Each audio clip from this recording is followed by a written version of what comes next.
Hi everyone, welcome to our webinar, The Solar University Network, Innovation in Solar Energy Finance and Development. Thank you for joining Second Nature and the Midwest Renewable Energy Association for our event. And as always, many thanks to our corporate sponsors. My name is Michelle Medea, Director of Education and Partnerships at Second Nature, and I'll be joined by our host, Jane Cowan, Market Research Coordinator for the MREA. Just some administrative notes before we start. The webinar will be recorded, and the recording and the slides will be sent to all registrants in the days following this event. I want to remind everyone to please submit questions at any time using the questions function on your GoToWebinar panel. And we'll reserve some time at the end to ask questions of the presenters. Today we'll be joined by three presenters. First, Jim Martin Schramm is Professor of Religion and Director of the Energy and Climate Program at Luther College in Decorah, Iowa. His research and teaching focus on ethics, energy and climate change, ethics and technology, and Christian ethics. Next slide. Josh is a graduate student at Appalachian State University studying sustainable technology. For the last 4 years, Josh managed the university's Renewable Energy Initiative, a student fee-based organization tasked with lowering Appalachian State's carbon footprint and developing the university's renewables portfolio. App State is also a 2015 Climate Leadership Award winner, and they're always a college football threat to any BCS-ranked team. Next slide. As Sustainability Coordinator at Colby College, Kevin supports all facets of sustainability at the college, including occupant engagement programs, greenhouse gas accounting, third-party certifications, new and existing building performance, renewable project development, and demand management activities in the existing building stock. Next slide. Just a little bit of Second Nature. Since 2006, Second Nature has created and supported catalytic commitments from senior leadership in higher education to address the pressing issues of global sustainability. In 2006, that was the launch year of the American College and University President's Climate Commitment, the ACUPCC, which just rolls off the tongue, an initiative which ushered in an unprecedented era of transformative climate leadership in higher education. Next slide. In 2014, Second Nature introduced the Alliance for Resilient Campuses to explore climate adaptation and resilience as a complement to the ACUPCC. But last year, with the launch of the Climate Leadership Commitments, Second Nature integrated and rebranded the ACUPCC and ARC as the Carbon Commitment and the Resilience Commitment. Together, these commitments constitute a new holistic climate commitment. Next slide. The growth over the years of the Climate Leadership Network has created an infrastructure to scale solutions and innovate more rapidly, effectively, and efficiently than would happen without this shared alignment. To support and advance the work of the institutions within the network, Second Nature collaborates with organizations at the leading edge of solutions and research. And we've been pleased to have worked with MREA for more than a year to provide solar technical assistance to help university stakeholders realize the benefits of solar and renewable energy by establishing and supporting student solar engagement teams, developing university solar roadmaps, and defining strategies for endowments or foundations to make investments in solar power.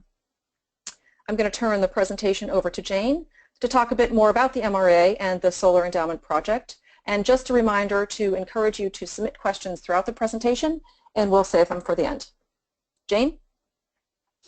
Thank you, Michelle, and hello everyone. My name is Jane Cowan. I am with the Midwest Renewable Energy Association. Could we go to the next slide, please? Perfect, thank you. So the Midwest Renewable Energy Association is a 501c3 nonprofit that promotes renewable energy and energy efficiency through education and demonstration. We were founded in 1990 and have around 3,000 members. We have three main offices, our primary one in Custer, one in Milwaukee, Wisconsin, and the one that I work out of in St. Paul, Minnesota. So our work, I just listed a few of our initiatives to give you an idea of what we do.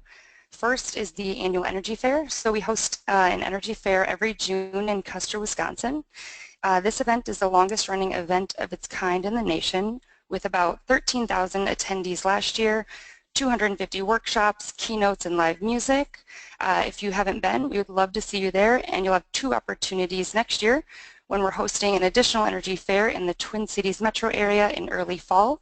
So stay tuned if you are interested in that. Next up is our training and certificate programs for people looking to either get into renewable energy or those needing continuing education credits. We offer a mix of online and also face-to-face courses, resulting in 2 training certificates, our PV Site Assessment Certificate and the PV Design and Sales Certificate. Our curriculum is also aligned with the NABCEP learning objectives so that students can pursue their NABCEP credentials and certificates at the same time. The Midwest Grows Solar Partnership is a coordinated effort among Midwest organizations and municipalities to build a solar market that provides long-term benefits to communities. Within this effort, we provide technical assistance, we host educational sessions, organize solarized programs, and also host regional conferences throughout the Midwest. Finally, the Solar Endowment, which is a program through which the case studies were developed with our partner Second Nature. And if we go to the next slide, I will discuss that a bit more. Thank you. So just a bit of background to get us started. The objective for this project is threefold. First, to showcase investment and programmatic potential of solar projects to generate investment through university foundations. Second, to advance favorable board policies governing solar project investment. And third, to provide a roadmap for universities to deploy solar and make investments that further their campus and sustainability goals. Our theory of change for this model is that issue visibility around things like divestment, climate change, and investment in renewable energy provides learning moments for university leadership. That working investment models exist today, right now, for most universities to successfully invest in renewable energy. That using the internal stakeholder process as a guide will result in more successful projects since it allows universities to look for what works best for them instead of just responding to third-party offers. And finally, that student participation and strong programmatic investment values can make PV attractive to donors and alumni and provide an opportunity for them to get involved. Our strategy for the project is represented by the circular graphic there, and I'm going to be discussing it working clockwise from the top. So we start with our campus deployment teams at each of our 3 pilot campuses. We work with the University of Minnesota, Illinois State University, and Purdue University. These teams are made up of students, faculty, and staff in all of our pilot campuses and range from a handful of people all the way up to around 55 individuals at the U of M. Next box, teams are supported by our staff and consultants who guide them through legal, regulatory, and financial pieces of the project. Down to roadmaps, teams and the project are organized around a road mapping process used to identify solar energy investment opportunities at each individual campus. The roadmaps are also intended to aggregate information, engage key project partners, and communicate information about the project to different campus stakeholders. A little bit deeper into the road mapping process. So we start with our team, as I briefly mentioned, and then we start engaging key stakeholders and decision makers. At the same time, the team is conducting site assessments at priority locations. This could be roofs, parking lots, or other vacant areas. Students are the ones doing these site assessments, and they're able to do so through the completion of MREA's PV course progression, and then the assessments are third-party verified later on. After this, they move on to the regulatory environment and analyzing where their campus and project would fit in with legal and regulatory constraints. After that, they model the university's energy rates and usage associated with different points of interconnection that they've identified. Finally, they model financial performance for the proposed projects using several different investment scenarios. All right, so continuing to move along, we are moving on to certificates and internships. So the project is supported through, or excuse me, the course. So the project is supported through an online course which is designed based on lessons learned from pilot campuses, and it provides work plans, templates, and other guidance documents to keep teams moving forward. Students, staff, and faculty participation is incentivized by offering our free training progression leading to PV design and sales certification and paid industry internships. Lastly, the Sun delegation. We bring these groups to professional networking events to allow them to share their projects, network with each other and other industry professionals, and learn about current state renewable energy issues.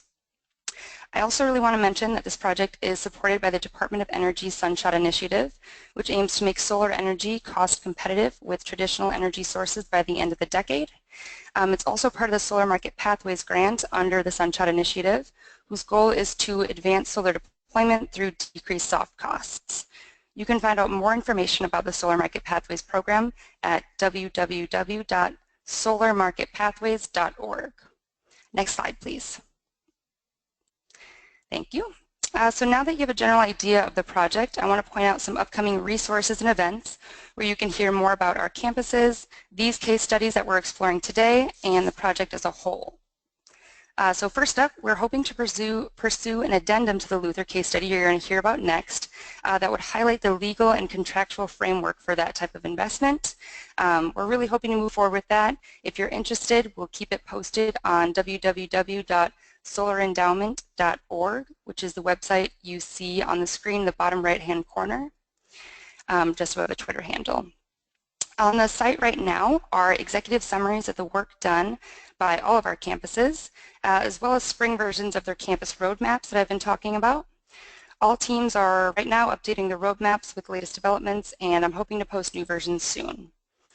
So back to the online Applied Campus PV course, which I briefly mentioned in the last slide.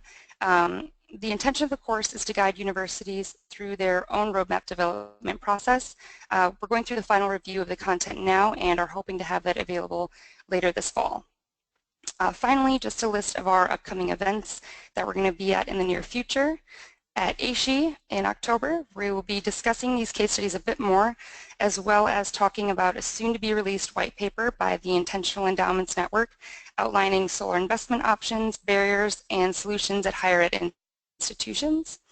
For the other two, we're still getting our proposals together, but if you're interested, go to our website, follow us on Twitter, and stay tuned as we bring it all together. That's it for me, and now I pass it along to Jim at Luther. Thank you.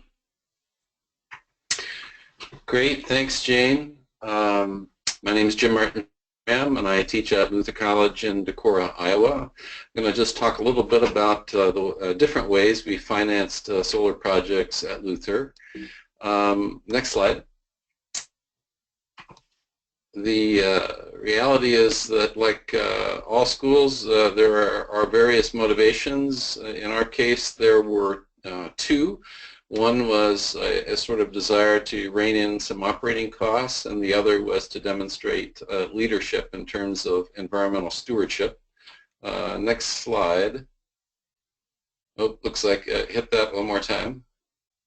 And now the next slide. So this slide just shows you that over, what was that, about a decade or so, our average annual increase in electricity costs has been 4.66%.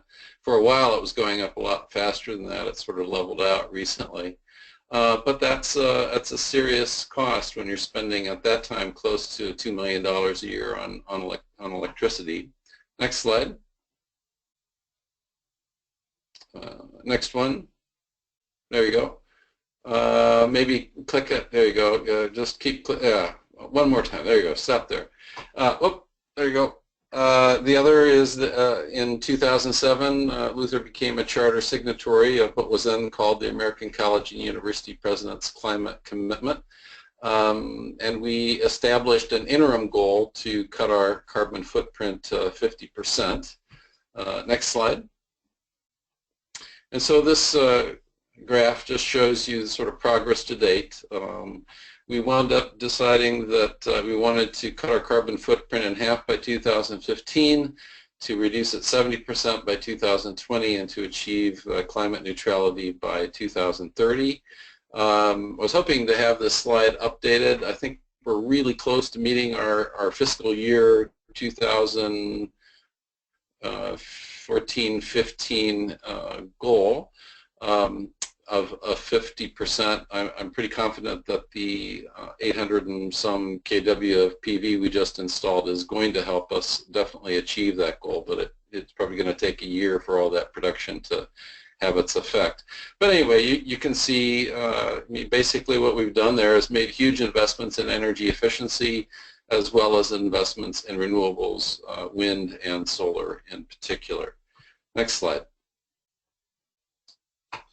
So these are the, I'm just going to talk a little bit about our various projects. We have small projects and little projects. So next slide. We started the very first solar project on campus was a little 4 kW system installed in August of 2011.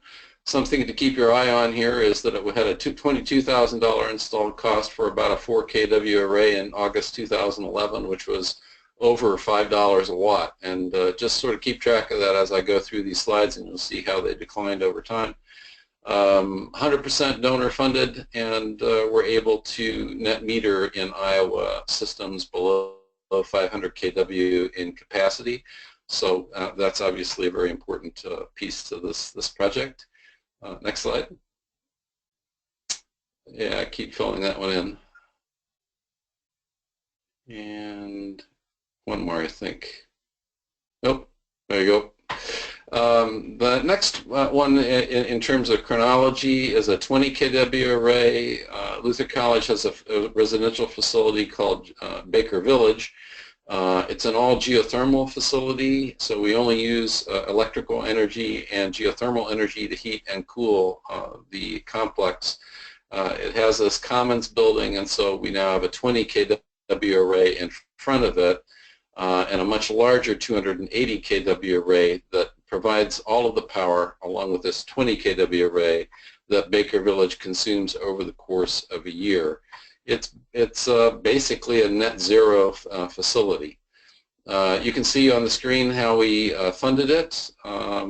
We did have a nice grant from the Department of Energy that paid for a good chunk of it, and at the time our electric utility had a rebate which is no longer in force, but you can see that was a pretty generous contribution to the total project cost. Next slide. Yeah, fill this one in.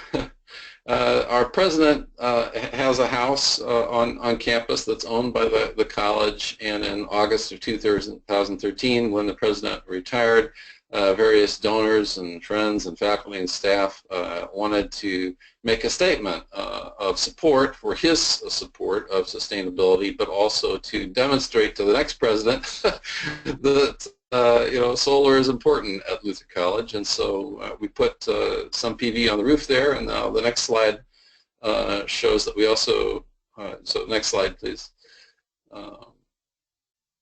Yeah, so this shows the west side of the house, and quite a bit more PV that we've had to install to basically provide all of the electrical energy that the house consumes over the course of a year. It is also net metered, and therefore we can accomplish that. I can talk more about that later if folks want me to. Next slide.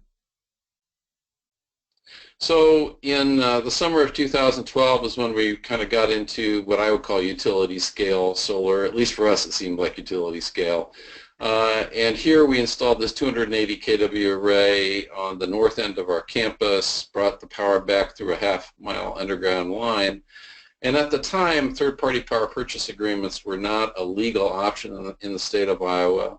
And so we decided to lease the facility from a private corporation owned by an investor in Decorah that utilized what was then called the Treasury Grant as a key financing feature that unfortunately is no longer available. And that facility, because it's under 500 kW, we can net meter, and it's also on a separate power line. It's not on our main power line, so it's under a different tariff, and as a consequence it qualifies for net metering. Next slide.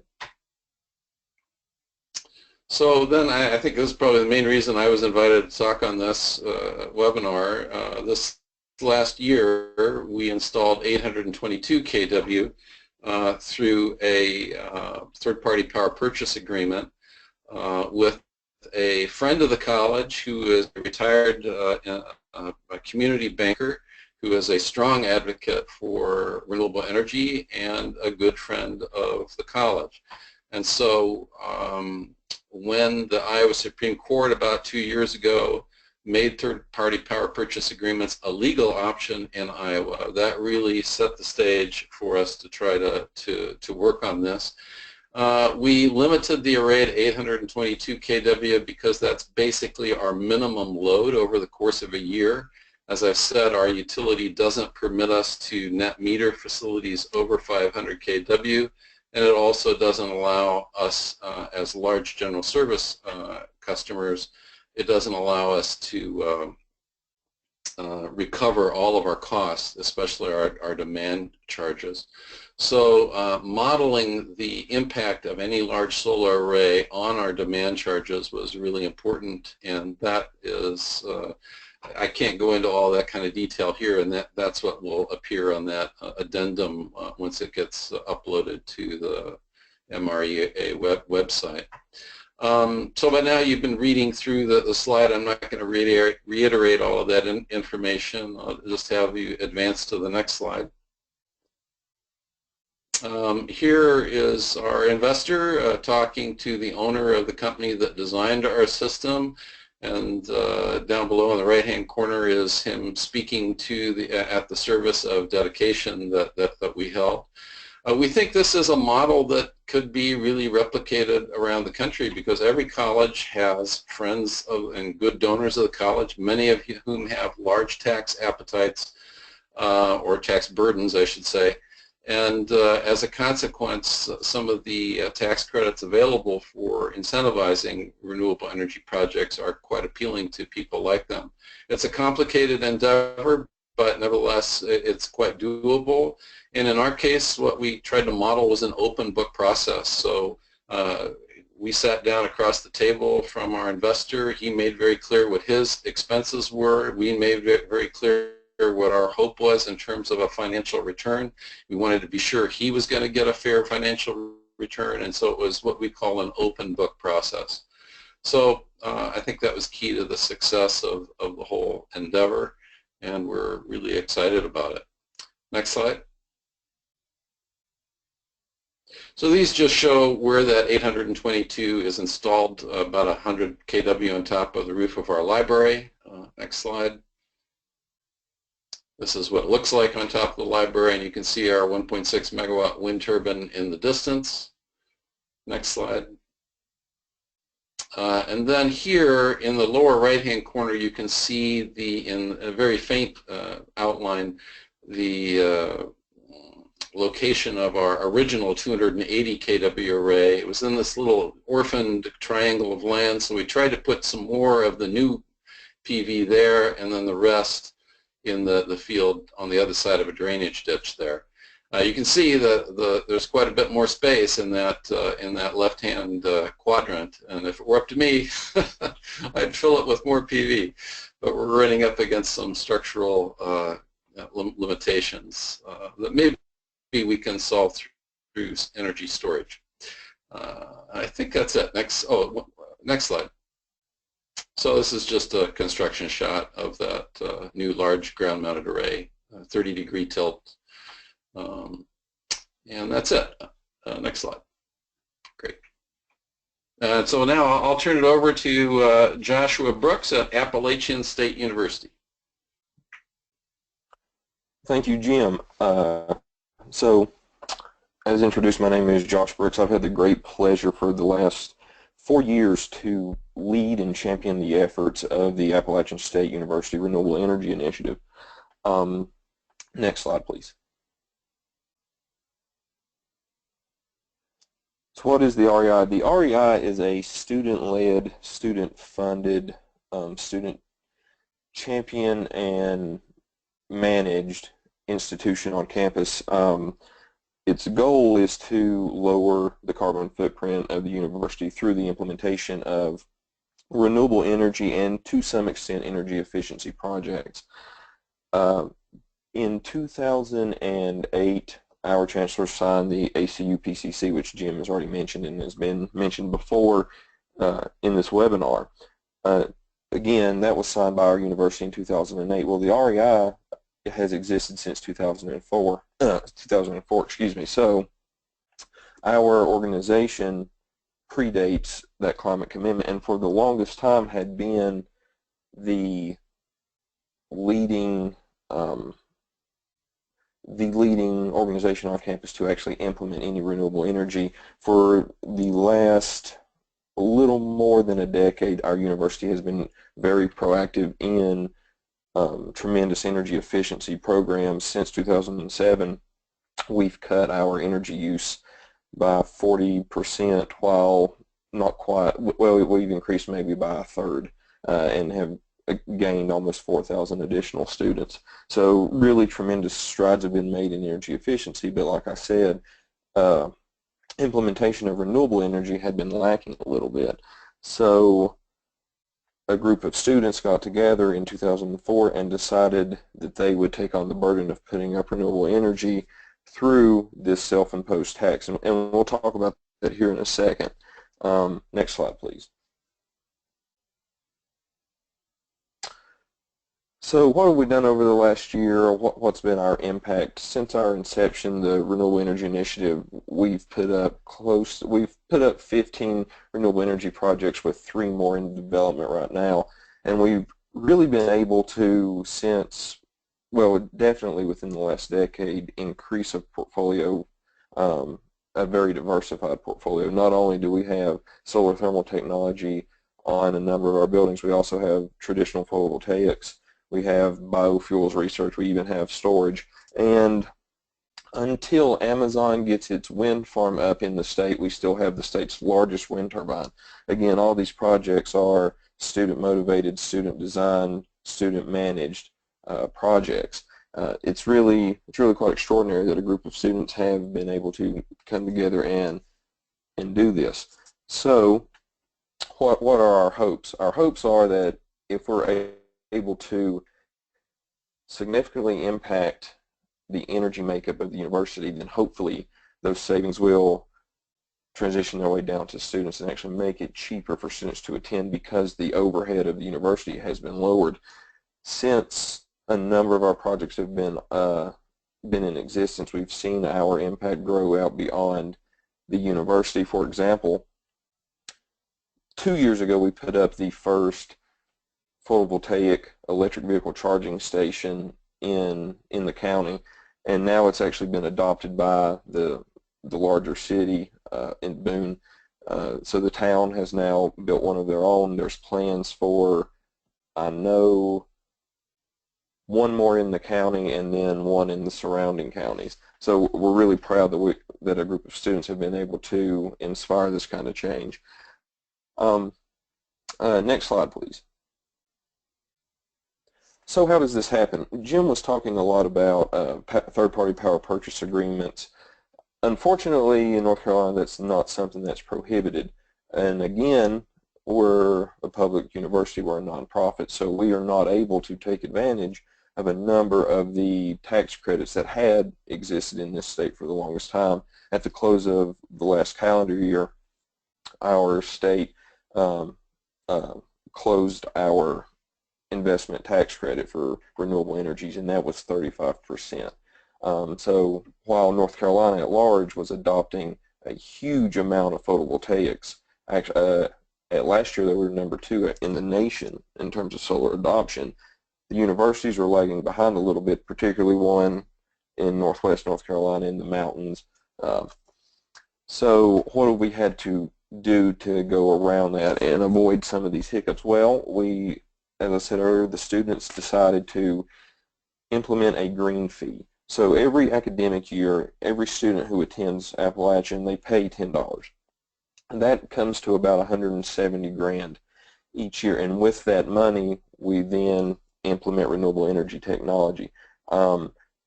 There's a couple of constraints with that. While that sounds really nice to be able to have 170 grand each year to build with, we do have all the hurdles you would expect a public university to have. It's much more expensive to build any renewable energy project on state-owned land than it would be private land. So that 170 grand doesn't stretch quite as far as we would like it to, but the benefits are, while we may not be able to make a great return from the project itself, we have a guaranteed cash flow. we're liberated from our return on investment. We don't have to worry about this one project making the most financial sense because we know that we have more money coming in. And with that, we're able to spread the project benefits. For example, a university, or at least ours, is divided up into housing, and that comes from a completely different fee. Then you have academic buildings, and those come from a different fee. And then you have more of the commercial buildings on campus, which are still tied to the university, but they're receipts funded. For example, dining halls, they make money solely on what they sell in those buildings. Since we're not tied to any of those wings of the university, we're able to spread the benefits of our project, so we don't show favoritism to any sector of the university. That way every part of the university can benefit. And I'll tell you, it has made us quite popular with certain departments on campus that we're kind of free with our money that way, I guess you could say. Next slide, please. So how does the project, how does that work from the student perspective? Because again, this is a very unique kind of way to go about it in that all of these projects are student-led. First off, we have to design them ourselves in-house. A lot of the committee is made up of students who are in a relevant degree program. Myself, I'm getting a master's in sustainable technology, and a number of our students on the committee are getting that very same degree or a related degree. We have a couple of engineering students on there and a couple of finance students, but ultimately what we do is we dream up this idea. We're a team of dreamers, I like to say. So we'll look at a building or look at space on campus that isn't being used, and we'll say, well, that would be an excellent location for maybe 20 kilowatts of solar. And what we'll do, and I'm in this process right now with a completely new project for this group, I'll look at an area, I'll design what I think the maximum PV that could fit there. I'll go through the cost, I'll figure out generation over a year, and I'll try to get the REI itself to approve this project. If they do, that then lands in front of the administration, and what they're able to do is see if that meets our charter. They think it makes sense given our guidelines. If it does, then they will approve it, and we can begin the request for proposals, request for qualifications process, where we actually put out for bid and start soliciting with contractors and seeing what it is they bring to the table, what our requirements are, and hopefully we can make something work. If the price for a project, for example, would be over $300,000, that goes to the state level, because again, this is state land we're talking about. They're very much concerned with what we're doing with this land, so they want to approve it. In most cases, we can make something work out. There's been one or two times that a project has not come to fruition because of some larger state concern, but for the most part, we're able to stay under that threshold and get projects in.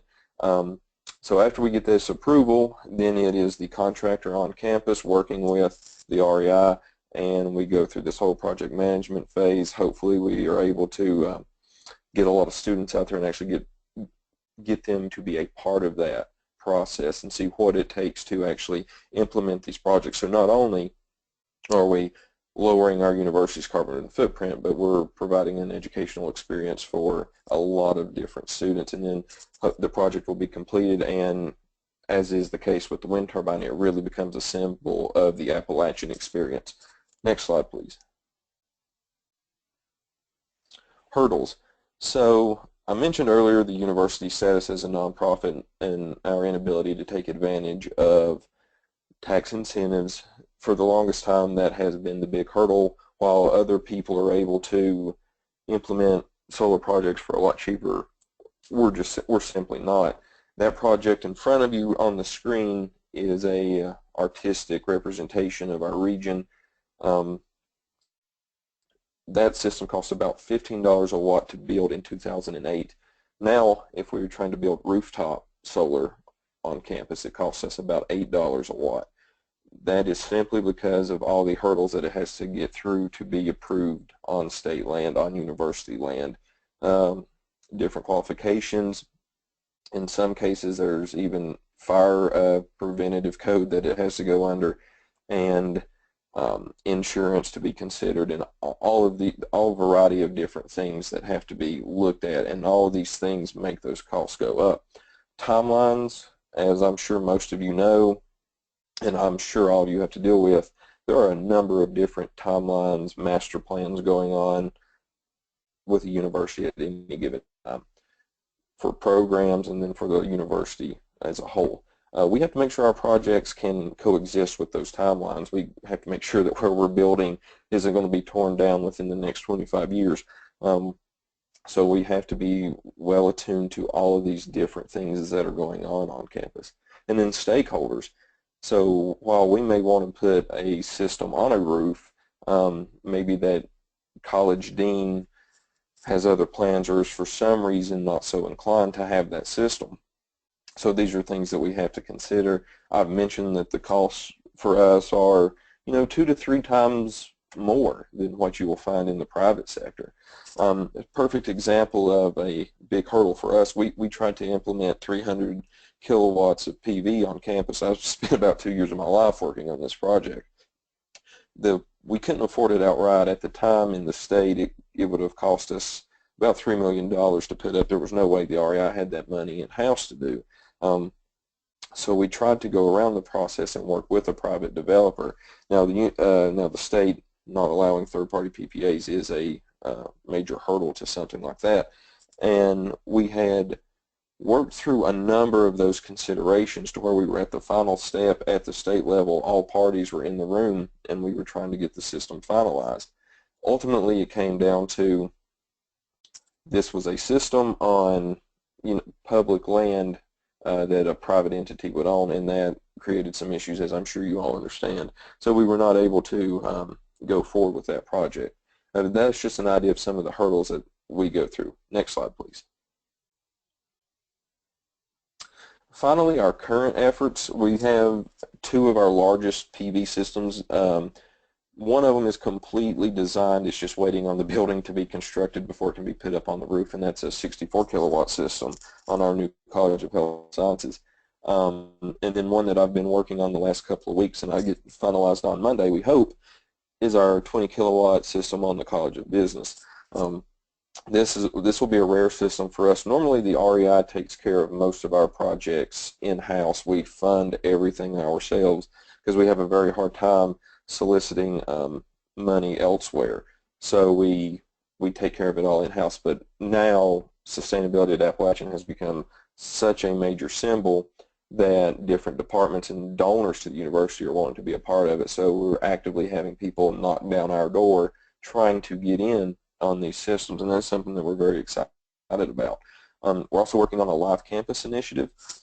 If you recall in those earlier slides, Appalachian is a university very much built into its environment, and that's a reason that people come to this school. So we want to respect that and get people out in that more. So we're working on a number of projects that are mobile classrooms where you can take these net zero buildings or maybe energy positive buildings out into the environment, and inside them they have a mobile classroom. You can really pull it around on a trailer and it works. We have a couple right now and they work really well. We're also working on getting solar powered patio furniture and all mobile and Wi-Fi hotspots that students can then take their work outside.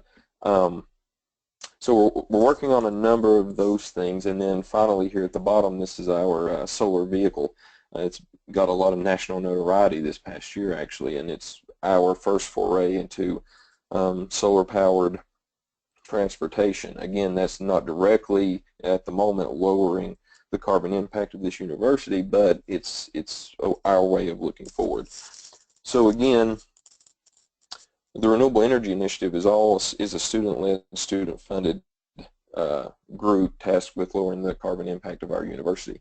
And it's very unique in that it is completely student-driven, and because of that we have to navigate some interesting waters at the university level as well as at the financial level. But that's all I have at this time. I'm going to turn it over to Kevin Bright. Thanks, Josh. Yeah, this is a pretty interesting panel, a lot of different perspectives here.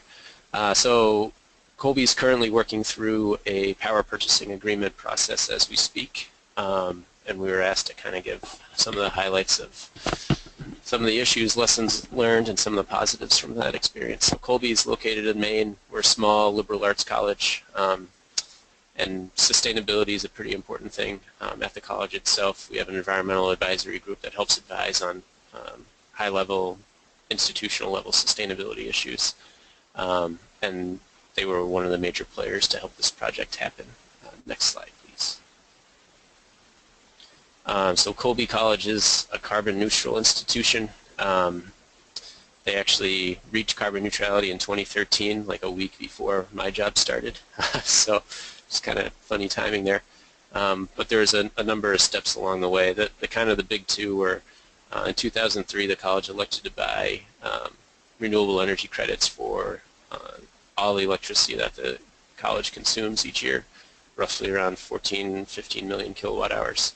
And that, really helped put us on the right track. Next slide, please. Yeah, so since then, the college has kind of evaluated what truly is a renewable energy credit, what makes sense to purchase. So we started with a combination of hydro and wood biomass, and since then, for the past like 4 or 5 years, our renewable energy credits have been 100% wind. Hoping that it leads to the development of more renewable energy projects. And the premium for the sustainable power has ranged around 0.002 of a cent per kilowatt hour times 14 or 15 million kilowatt hours, adds up to be tens of thousands of dollars. So it's definitely a financial commitment on behalf of the college, but hopefully makes a lasting impact. Next slide. The other half of our project that significantly helped us reach carbon neutrality was the biomass plant on campus that opened in 2013. Before that, Colby heated its campus with oil, and for a few years, the college, around 2007, 2008, the college was experiencing oil shortages, which was making people nervous because during the coldest times of the year, we weren't able to get fuel up for the college boiler systems to heat the college buildings. So at that time, we started looking at other options for fuel, and biomass kind of quickly rose to the top. There's a large logging industry in Maine, as well as plenty of woods. So combination of both of those, as well as the cost of biomass itself and the college's environmental mission, kind of led to this decision. So since that time, we've opened the biomass plant in 2013 and purchased the biomass from waste wood from logging operations, chip it, and then we have wood chip boilers on campus that create heat and hot water for the campus. There's a couple other facts on the slide that I don't need to talk through. But next slide, please. So after those two major projects, the college purchased offsets for its remaining Scope 3 emissions. But since then, we've been trying to identify ways that we can continue to reduce our carbon footprint. So in 2015, the EAG kind of identified or created an energy management goal for the college to reduce its energy consumption by 20% per square foot over the next 7 years, using fiscal year 2013 as its baseline. So as part of that project, the college committed funding in order to implement energy efficiency projects over the next 7 years to make that happen. In the first year, we had a lot of kind of low-hanging fruit projects, and we are kind of making an intentional effort to combine those low-hanging fruit projects with those with a longer payback period, so that we don't get to the 6th or 7th year and have a lot of difficulty identifying projects to implement. But one of those longer payback period projects was this solar pilot that we also installed similar to Luther on a 100% electric building. It has geothermal pumps that are used to heat and cool, and then the solar itself produces about 20% of the building's annual electric consumption. It happens to be the college's first LEED building, which was kind of a nice sustainability story from that front. But this pilot project was pretty critical in order to help you know, the administration, the facilities folks grow a little more comfortable with the concept of solar on campus, provide some comfort around the technology itself, so that we could have, you know, kind of a more focused discussion on the power purchasing agreement process, and the opportunity of, you know, just installing a large-scale solar installation on campus itself. So this really helped. The installation took a matter of a week or so. Really no issues. Couple inverters. Technology was pretty straightforward. So for anyone wondering out there, what's a good starting place? Is a pilot project is a great place to start, and definitely got the wheels turning here. Next slide, please. So with that in place, we were able to have a more in-depth conversation around a large-scale solar installation. State of Maine allows for power purchasing agreements to occur. We are a nonprofit institution, so we would have to use a power purchasing agreement in order to access the tax credits, or the developer to access the tax credits. But first we analyzed these kind of 6 different iterations.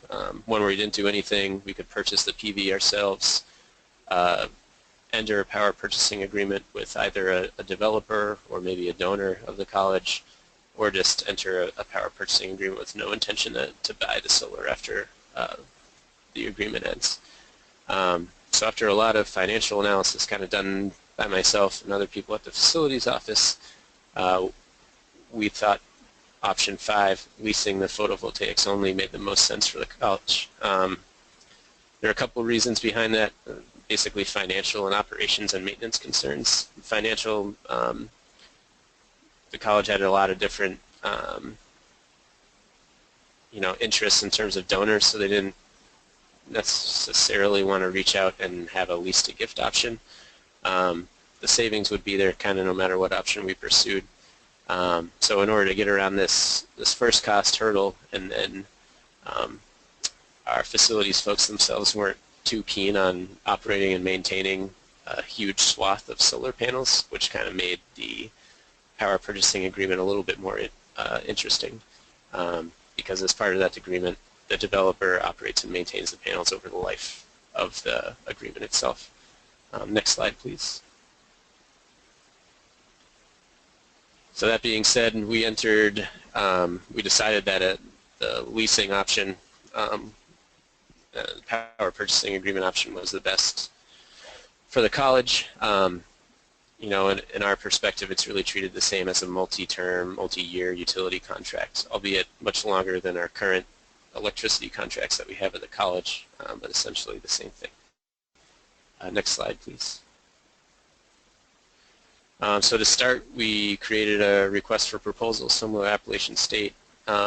We selected 8 firms after, you know, talking with some of our peers who have entered these projects in the Northeast, both national firms and kind of local to New England, local to the state firms were included in the RFP.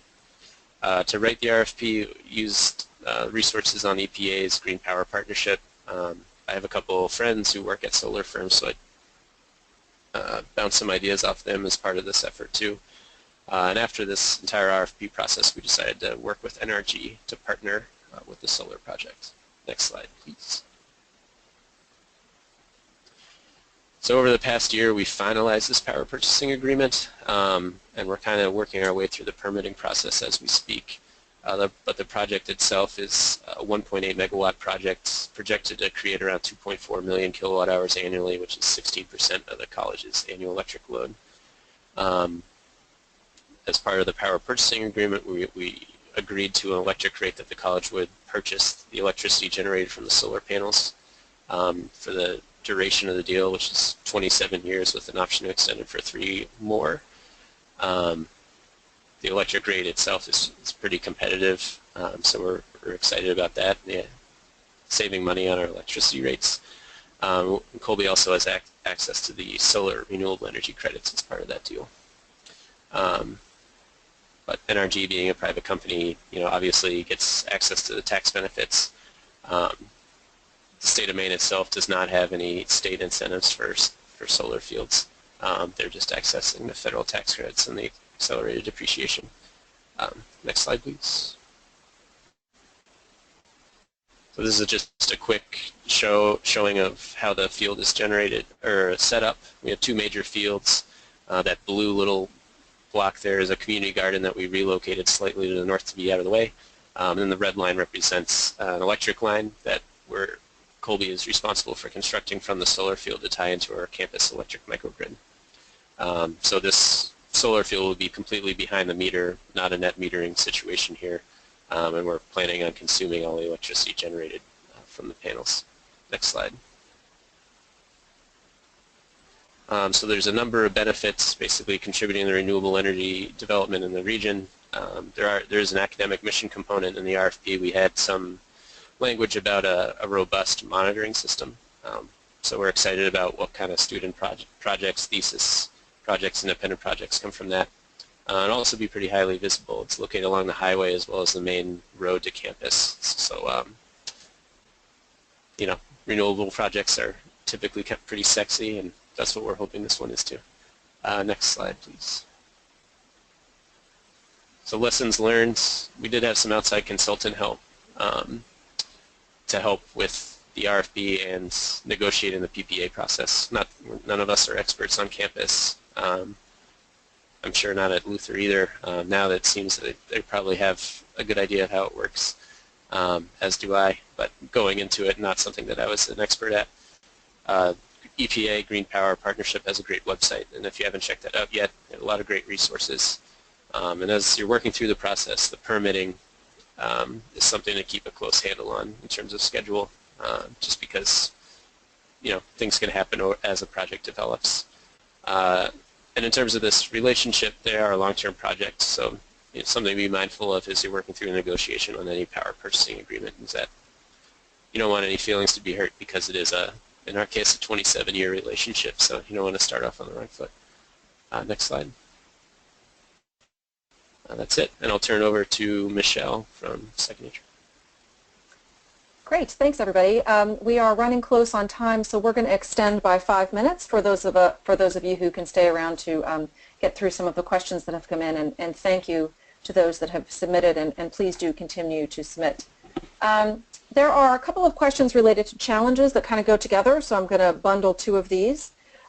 What would you recommend for a school that wants to engage in renewables, but they're in a low utility rate area? How do you recommend they go about exploring these options?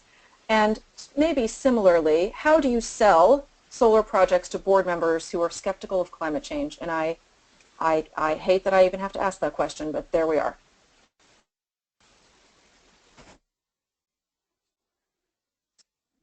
So I'll start. This is Jim at Luther. I think the first place to start is always with energy efficiency.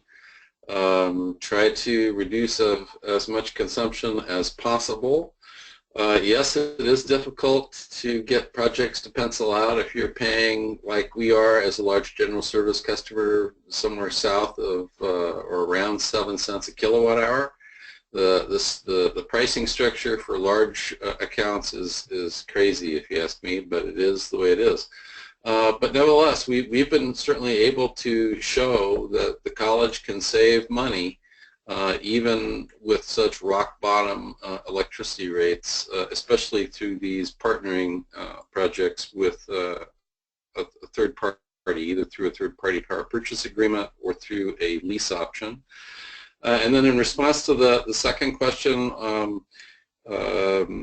carbon emissions are a form of waste. We are externalizing our waste into the atmosphere, and that's creating global warming.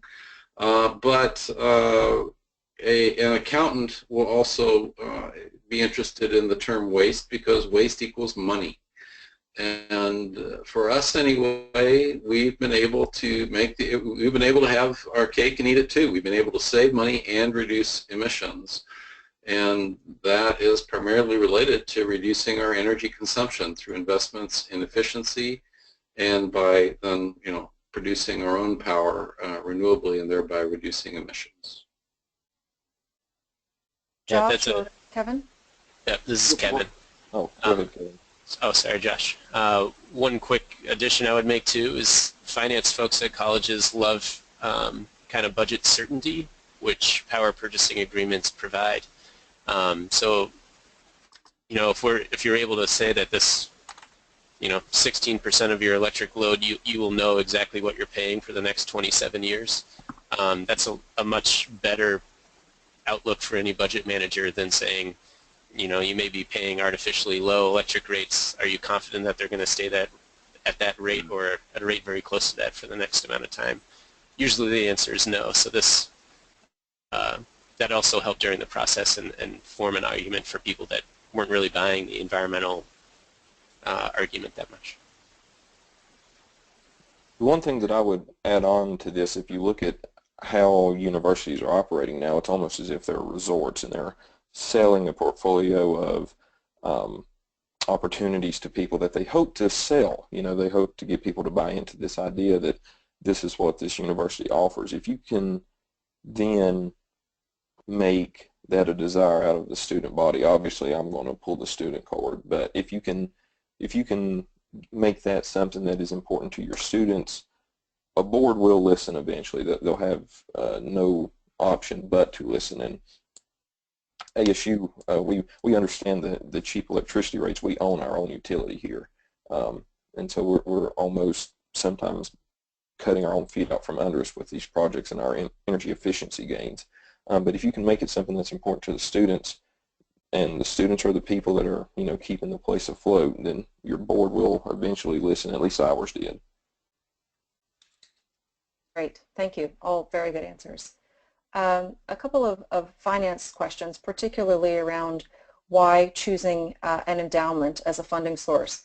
So why would it be recommended to use your endowment as a funding source when endowments at some schools have a target long-range return on investment floor of about 8% in this particular school, which is much higher than the traditional bond financing rate of 5%. So given the complications around, there might be complications around using an endowment, why would a school choose to go down that path?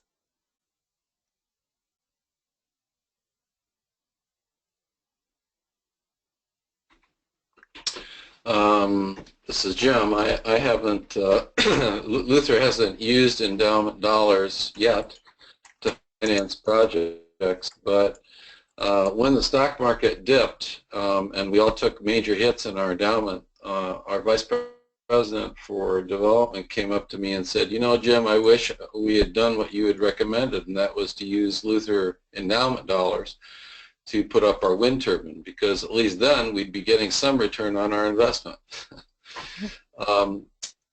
Certainly energy efficiency projects and solar projects, if they are built to spec, are going to provide a pretty high degree of confidence in the financial performance of that investment.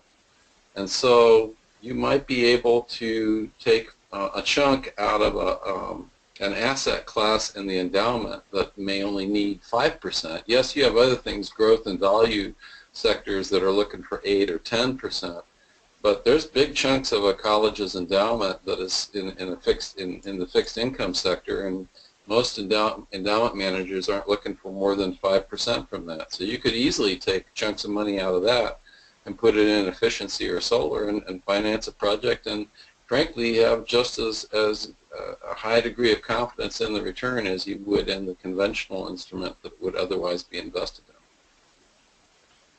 Yeah, and one thing I would add to that too is, great points by Jim, is if the argument is difficult for the project in and of itself or looking at it in isolation, there are a lot of energy efficiency projects, I'm sure, at your school. There are plenty here that have return on investment within a year. Yeah. So, bundling some of these things and saying, well, we could do all of these efficiency and renewable projects for this amount of money would help maybe some of these projects that don't look great in isolation appear better to, whoever is managing the endowment or making the decisions for the funding for these projects. So another question sort of along these lines, some of the questions, some of the projects referenced were student funded through a student fee, and then others were noted that they were donor funded. Were these individual donor funded projects, and is this a particular focus by the institution to identify who these donors might be that would be interested in such a project? Can you talk, any of you, talk a little bit about the outreach that you've used in your community or with your alumni to fund some of these projects outside of a student fee? Yeah, I'll just say quickly, at Luther, we had a sesquicentennial campaign to celebrate our 150th anniversary. We had a variety of things in that sesquicentennial funding campaign, and the president of the college agreed to put a $2 million line in there for renewable energy projects. And so, you know, when a development officer goes out there and shops ideas to donors, well, this was one of them, and a few people bid. Some off campus as well as faculty and staff on campus. So some projects were just, you know, one project was fully funded by a donor, and then the President's House projects were funded by a consortium of faculty, staff, and friends of the college. Great, thank you.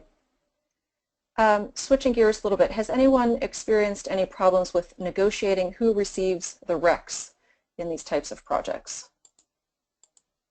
Well, that was a non-starter for us at Luther. I mean, we wanted to be sure that that was possible. I know my friends in Minnesota are frustrated with this because, as I understand it, if you sell the power to the grid, the utility must take the SRECs with it. But in Iowa, you can disaggregate the energy from the RECs. And, you know, sure, the companies that own our projects could have chosen to keep the SRECs, but because they were working in a way to not only benefit themselves, but also to benefit the college, they understood that one of the things that was driving us, our pursuit of this, was the SRECs. And so can you say a little bit more, technically speaking, about what SRECs are and what that means? Oh, I'm sorry. Solar renewable energy credits, and so one SREC equals 1 megawatt hour of electricity produced from a renewable source. Thank you. And this is Kevin. In the Northeast, it kind of goes either way, and I would ask for a relationship with any developer what they're planning on doing with the SRECs and for how long their company values the SRECs themselves. In some cases, they may only have a 5-year outlook of that SREC having any value, so maybe they'll want access to the SRECs for those first 5 years so they can meet whatever financial gains that they're trying to create. But after that point, maybe there's a way you can incorporate that so the institution receives those SRECs after that point, especially if they have no value on their books for them. Like, why not? The institution should have them. So that could be an option, and something that we found was a negotiating point in our process. Great. Thank you. I think we're going to wrap up in a minute with one more question, but before I get to that, I want to ask Jane if there's anything else you wanted to say about opportunities to engage, or if you wanted to make any last comments before I ask one more question of the group. Sure. Thank you, Michelle. First, I want to say thank you to everybody participating in this. Michelle, Joshua, Kevin, and Jim, thank you very much. Your insights are very helpful. Thanks to everybody who is listening in. I hope you get some useful information. As far as other announcements, just that, the process that I described with the project and doing the road mapping, if your university is interested in something like that, we are we're looking to scale upward a little bit and forward. So we would be interested in hearing from your university if you have an idea or you want to talk to us and get an idea. Yeah, we're looking for new opportunities, and we look forward to speaking with you. Thanks. Great. Thanks, Jane. So last minute, 1 minute, 30 seconds each around the horn. What is one thing you would do differently throughout these projects? Just one takeaway that you would do differently given the experience that you've been through. Josh, want to start with you? Sure. The splitting data management, I think, is the foremost thing that needs to be on all of our minds as we talk about lowering our carbon commitments. Most of us have signed this ACU PCC that we were talking about. And there was a question just before about SRECs. Because Appalachian's infrastructure, unfortunately, its data monitoring was a little lackluster when all of this began, we weren't sure the value of the savings that we were making. We didn't have the necessary monitoring infrastructure to actually be able to quantify the amount of RECs that we were eligible for. Now, hold that to the side and just talk about building performance. It was really hard to gauge the impact that we were having when we didn't have a really good hold of energy consumption on these individual buildings or these systems within the buildings. For example, a building that we're working on right now, it has its own load from being an academic building, but it also has a campus server in it, and it's really hard for these academic buildings to be able to separate that on a balance sheet. So one thing that I would, if you want to build a case for why universities need to have renewables on them, you need those kind of numbers to talk about, especially when you're trying to talk, when you're talking endowment, you're talking your board, and you're talking donors. You need to be able to show them the very first instance that you meet with them to discuss a project. This is what's going on with this building now. Imagine what we could do now, and then these are all of the associated values. Great, thank you. Kevin, what about you? The permitting process has been long and arduous, so I think one thing I would, if I had the opportunity to go back in time, was get a better understanding, sit down with the regulatory agencies in the state to fully understand what the requirements were and what our best path forward is. So if you are working on a project, I would encourage you to do that as soon as possible, because that information is pretty crucial to the project's success and timeline. And Jim? Yeah, thanks. I don't have any real big things to add that we do differently. I think the one thing that I would want to do more of and do better is to help students, faculty, staff, friends, donors understand how donations to the college for renewable energy pay dividends into the future, reduce long-term operating costs, and are a great use of donor funds to help achieve the primary educational mission of the institution. Great. We've done that, but I think we can do a little better job. Wonderful. Thank you all again for your time this afternoon, and thank you to our participants and our friends at MREA. Keep up the good work, everybody, and please do stay in touch with any questions you have about this event or any of our other work. And thank you again for your participation. Grateful to everybody. Have a good day.